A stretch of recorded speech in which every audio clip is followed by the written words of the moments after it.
श्री स्वामी समर्थ सगळ्यांना। तर गॅस गिझरमुळे 2 तास बेशुद्ध होते।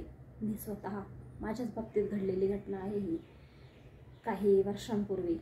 तर गॅस गिझर जेवढं आपण सोय करतो, लवकर आपल्याला आवरायचं असतं, मुलांना स्कूलला जायचं असतं, घरातल्या बाकीच्यांना ऑफिसला जायचं असतं किंवा कुठल्याही कामासाठी त्यांना बाहेर जायचं असतं आणि लेडीजला सकाळी कामं असतात, त्यामुळे आपण ही सोय करून घेतो। ती सोय तर चांगलीच आहे, मी म्हणत नाही की गॅस गिझर वाईट आहे म्हणून, पण ती सोय जेवढी चांगली आहे तेवढीच तितकी धोक्याची पण आहे जर आपण काळजी नाही घेतली तर।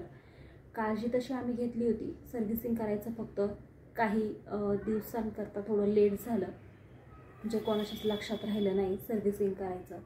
तसं तर आम्ही 3-3 महिन्यांनी सर्व्हिसिंग करत होतो, कारण आमची जॉईंट फॅमिली होती, जास्त लोड होता गिझरवरती। आणि आमचा गिझर हा सिलेंडर आपला जो असतो गॅस त्याच्यावरचा होता, आपला लाईटचा नव्हता, त्यामुळे आणि वास वगैरे काहीच आलं नव्हतं, काही नव्हतं। सकाळची वेळ होती, मी आंघोळीला गेले, आमच्या घरातले लेडीज ज्या होत्या म्हणजे माझ्या जावा वगैरे त्या देवाला गेल्या होत्या तुळजापूरला, आणि बाकीचे मेंबर सगळे घरातच होते। आता सगळा लोड माझ्यावर होता आणि रविवार होता, त्यामुळे मी लवकर उठले। शक्यतो रविवारचा आम्ही लवकर उठत नाही, पण सगळी कामाची जबाबदारी असल्यामुळे त्या दिवशी मी लवकर उठले आणि केस वगैरे धुवायचे होते, त्यामुळे थोडा वेळ जास्त लागला आंघोळीसाठी।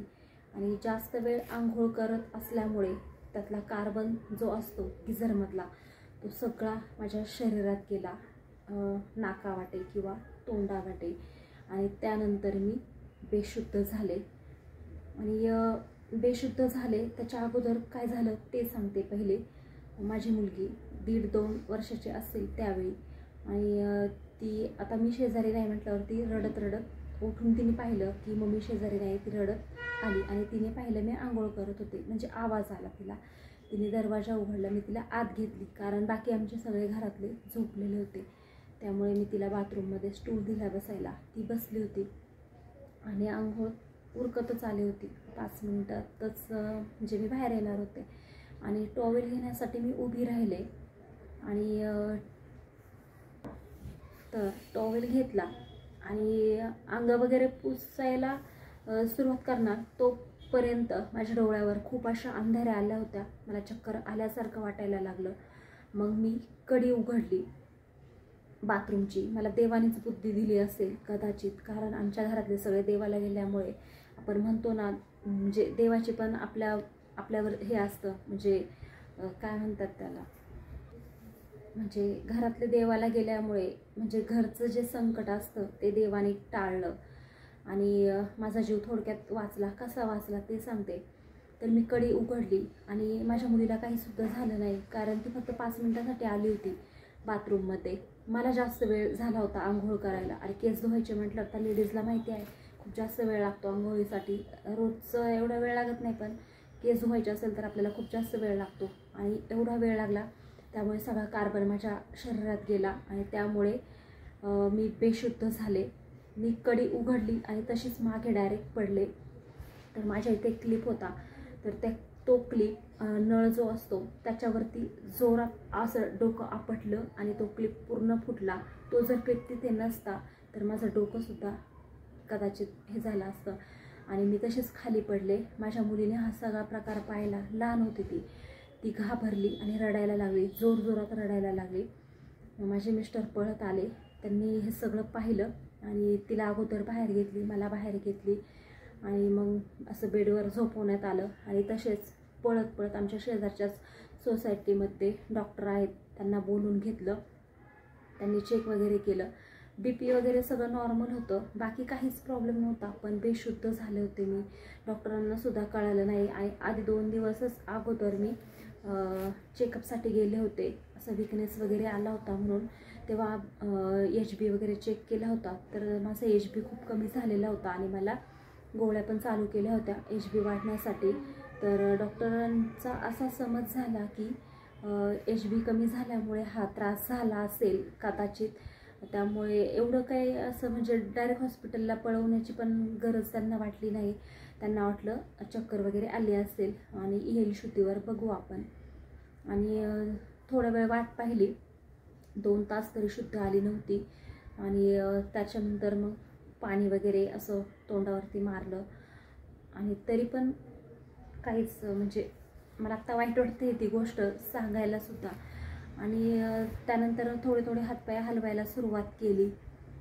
हातपाय हलवायला सुरुवात केल्यावर डॉक्टर म्हणाले येईल आता शुद्धीवर, म्हणजे येते आता हळूहळू, आपण बघू काय होते ते. आणि त्यानंतर मग पुढच्या 5 मिनटात, म्हणजे 2 तास तर त्यातच गेले होते, बेशुद्ध होते. आणि त्याच्यानंतर पुढच्या 5 मिनटात मी पूर्ण शुद्धीवर आले.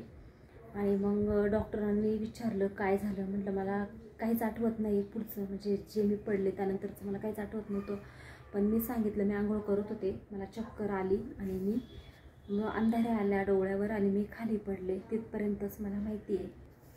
आणि माझी मुलगी 5च मिनटं फक्त आली होती बाथरूममध्ये, त्यामुळे तिला काहीच सुद्धा झालं नाही. नशीब, देवाची कृपा म्हणायचं. आमच्या दोघींचा पण जीव वाचला, आम्हाला दोघींनासुद्धा काहीही झालं नाही.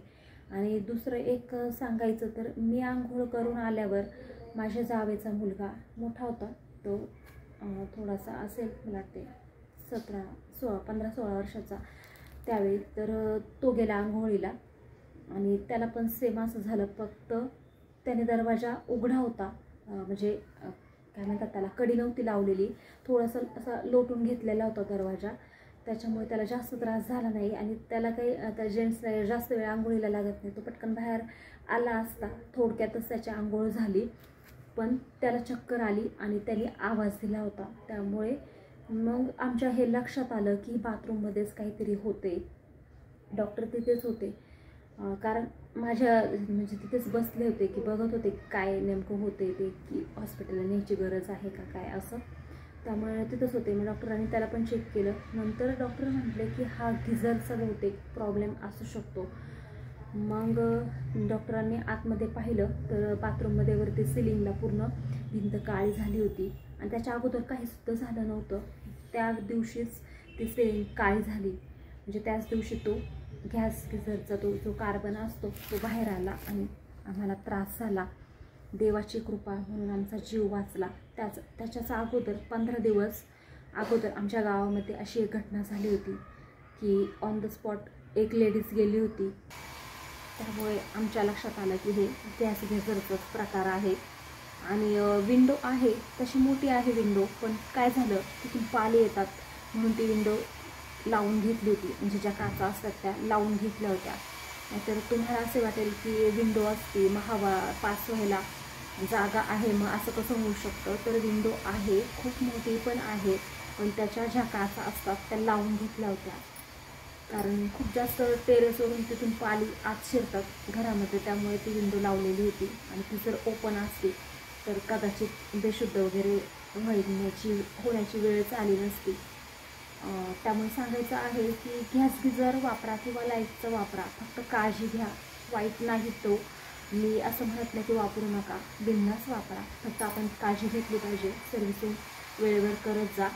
आणि आम्ही पण करत असतो नेहमी, पण त्या कालावधीमध्ये काय माहिती आता हे पुढे असं घटना घडायची होती म्हणून का काय सगळ्यांनाच विसर पडला होता, कोणाच्याच लक्षात राहिलं नव्हतं की आपण सर्व्हिसिंग केली पाहिजे.